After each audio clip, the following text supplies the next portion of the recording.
because I refuse to not be first. Do we do enough? Well, I never shut up about it.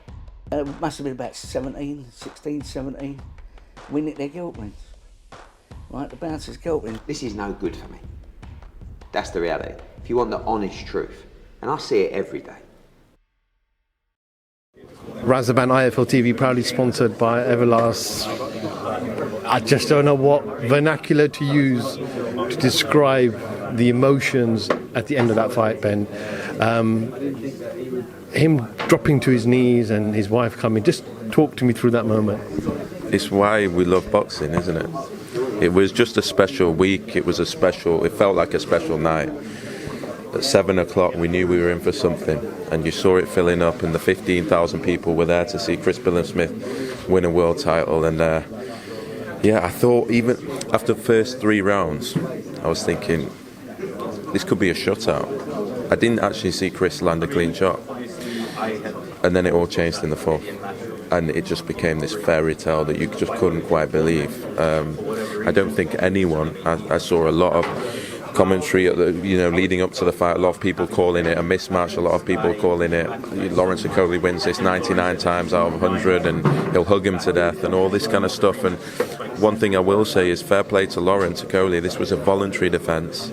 He stacked the cards right against him. He put it in Bournemouth. He came and gave Chris Billam-Smith an opportunity. He knows how dangerous Chris Billam-Smith is, and for me that deserves a lot of credit. It doesn't matter what you say, that deserves a lot of credit, and that's what British boxing is about. And for Billam-Smith and for Chris and Shane, the years, you could see it, the outpouring of emotion. I actually found out he was ill this week. Imagine going into Saturday night, 15,000 people waiting and being as ill as he was and waking up in the night. Imagine how mentally tough you have to be to do that and to keep on track and to keep going and to say, you know what, I'm still going to do this. A lot of fighters might have pulled out. And then what a performance against we know a really, really difficult fighter to fight against. I spoke to referee Marcus McDonald at the end of the fight, off camera, and I said, how close were you from disqualifying him? And he said, I was very close. Would you have been surprised if he had done that? I wouldn't have been surprised, but I thought Marcus actually was incredible.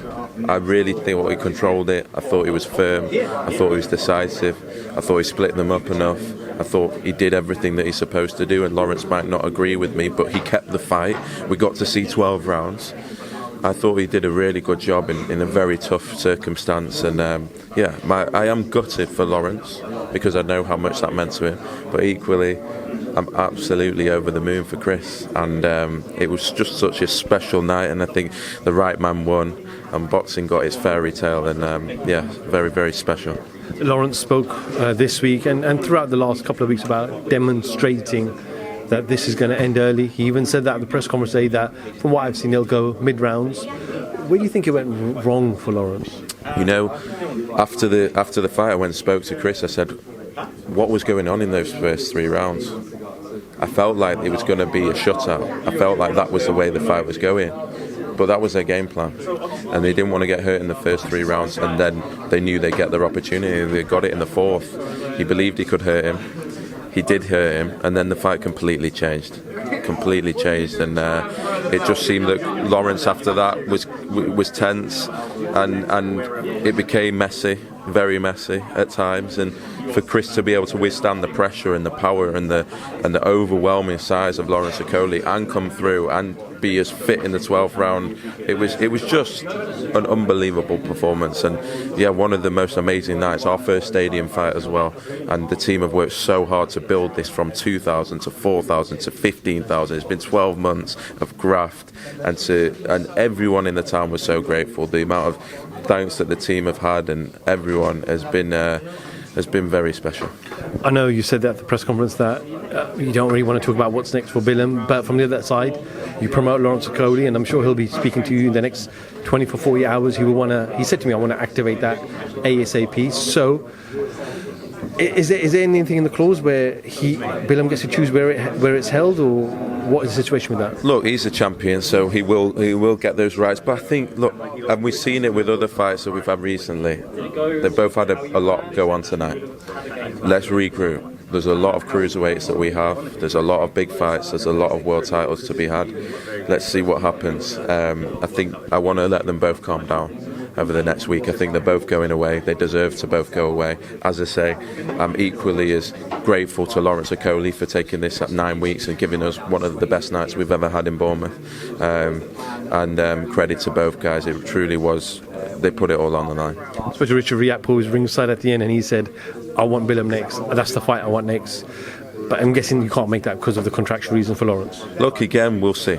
And I won't say anything right now. We'll regroup with the team. Richard, obviously, is looking at that and probably licking his lips and thinking, you know, I beat Chris Billam-Smith before.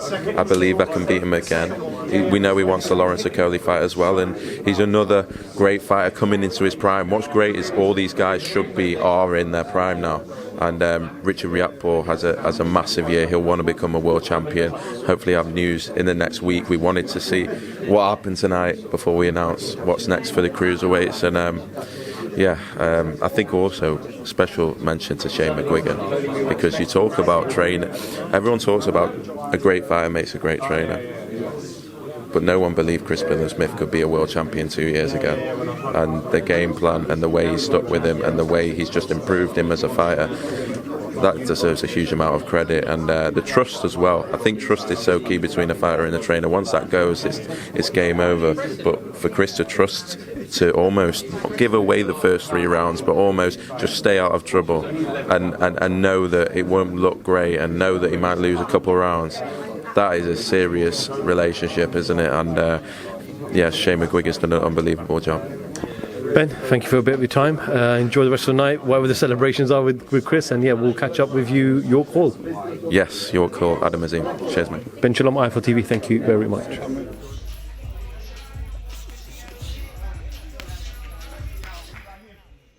Because I refuse to not be first.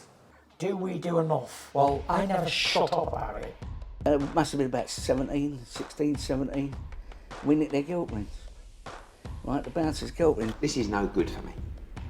That's the reality. If you want the honest truth, and I see it every day,